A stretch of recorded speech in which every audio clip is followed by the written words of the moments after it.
నా పేరు వెనువర్షం నాలుగవ తరగతి చదువుతున్నాను. మేము ఎంచుకున్న విశేషం పల్లె అండ్ రైతు కష్టం. నా పేరు మంచిక. నేను 6వ తరగతి చదువుతున్నాను. నా పేరు లింగ. మేము 6వ తరగతి చదువుతున్నాను. నా పేరు అభిలాష్. 6వ తరగతి చదువుతున్నాను. నా పేరు మహాత్మ. 6వ తరగతి చదువుతున్నాను. పల్లెలో ప్రకృతి ఒడిలో ఉన్న జీవనం సాదాసీదగా ఉన్న ఆనందం ఉంటుంది.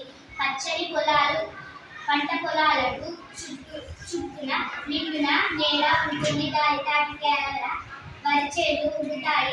చెట్లు నీడలు, పెద్ద పెద్ద చెట్ల కింద పెద్ద పెద్ద వాళ్ళు కూర్చొని మాట్లాడే ఆత్మీయ వాతావరణం. పశు పక్షాలు, కోళ్ళు ఎద్దులు కిలకిల రావడంతో ఉదయం మొదలవుతుంది. మట్టి ఇల్లు ఆప్యాయత, మనుషులు ఇల్లు చిన్నదైన మనసు పెద్దది. ఒకరి సంతోషం అందరికీ సంతోషం.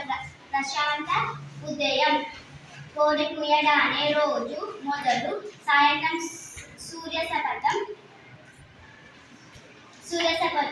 సూర్య అస్తమయం ఆనందంగా దృశ్యం. పంటలు పండితేనే ప్రజలకు ఆహారం లభిస్తుంది.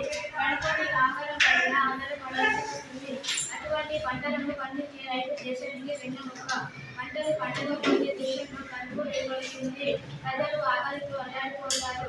అందుకే రైతు విరామం లేకుండా పంటలు పండిస్తూ ఇతరుల ఆకలి మంటలను చల్లారుస్తారు. రైతు వడ్లు తెచ్చి నానబెడతాడు. అవి మొలకెత్తిన తర్వాత మడిలో వేసి అవి పెద్దగైన తర్వాత నాకి వేసి అవి పెద్దగైన తర్వాత కోసి ఎండబెట్టి గడ్డిని వడ్లను వేరు చేసి వడ్లను తీసుకువెళ్ళి కాంటలు వేసి బియ్యాన్ని తీసుకువచ్చి అన్నం వండి ప్రజల